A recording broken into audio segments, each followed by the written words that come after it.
The Mohammedan Muslim media and individuals, as well as so-called Arabists, incessantly speak in invariably glowing terms of the contribution of the Mohammedan Muslims to human civilization.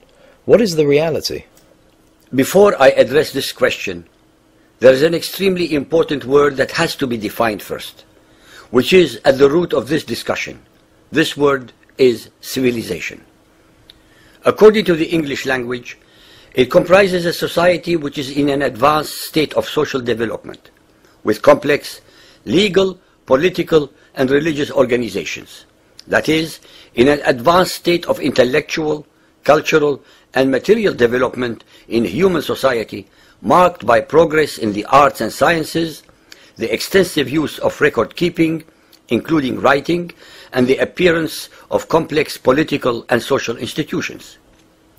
Like everything else about Mohammedan Islam, facts and reality are contrary to all their exaggerated and invariably false and wishful thinking declarations. Let us examine the historical facts as recorded by the Mohammedan Muslims themselves and their contemporaries.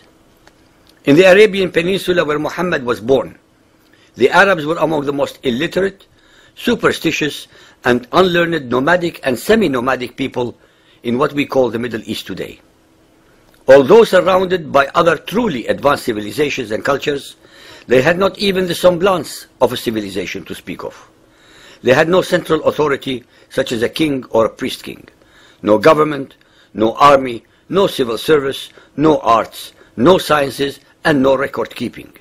The Arabs, under the banner of so-called Islam, conquered several civilizations on 3 continents, such as the Zoroastrian Sassanid Persian Empire, the Byzantine Christian Empire, the Coptic Christian Egyptians, the Hindu Indians, the Buddhist Chinese, etc.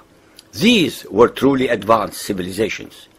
It is therefore inconceivable to suggest that the Arabs could have imparted anything of value to the subjugated peoples of these conquered civilizations. In Arabic, the subject people who converted to Mohammedan Islam are called mawali, meaning clients, followers, or supporters. This is an extremely relevant and important word because it is from among the conquered peoples of these civilizations that the Arab imperialists were able to build their mosques, their palaces, run their trade and economies, collect taxes, and take census. It was from among the Mawali and the Jews and Christians of the conquered territories that Greek, Roman, and Hebrew literature, philosophies, and sciences were translated to Arabic. From 701 to 1424, a period about 700 years, a maximum of 80 scientists and scholars under the sword of Mohammedan Islam, mostly from among the Mawali, contributed a wealth of advancement in many branches of knowledge. It is vitally important for the listeners to realize that these scholars based their knowledge on foundations first set by others centuries before them: Egyptian, Hebrew, Persian, Greek, Roman, Byzantine, Indian, etc., whose knowledge and writings were translated into Arabic by men from the conquered peoples by converts to Mohammedan Islam, Mawali, as well as by Jews, Christians, and others.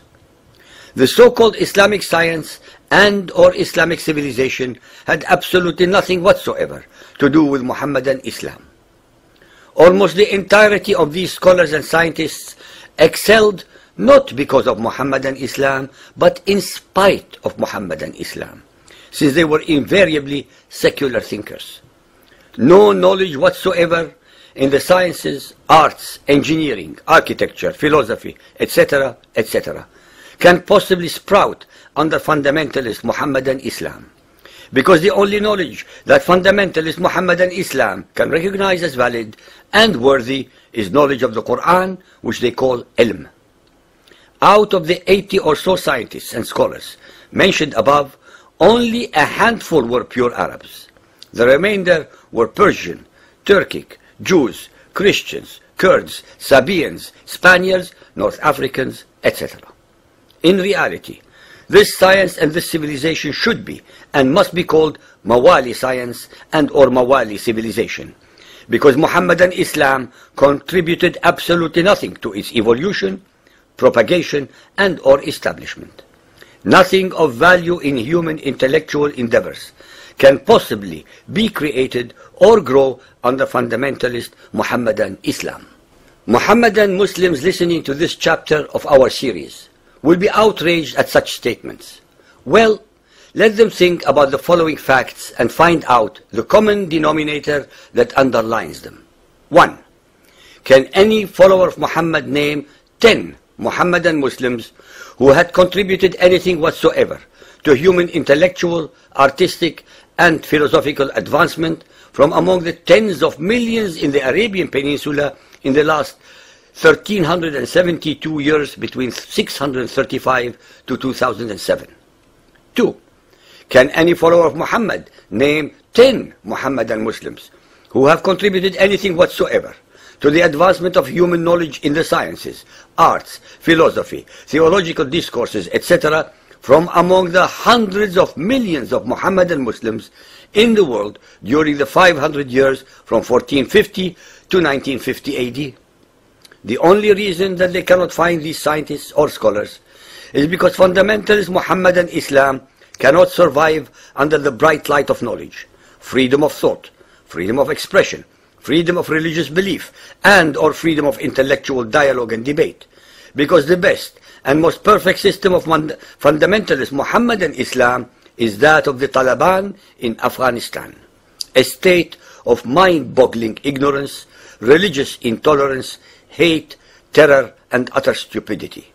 Fundamentalist Muhammadan Islam can only survive in darkness, and as we know, very little, if anything, can bloom and prosper in the dark without sunshine.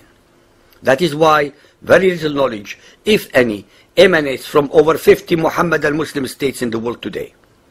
The above statements and facts are available for all to read, and no amount of Muhammadan Muslim anger, diatribes, hate-mongering threats, and terror can change an iota of them.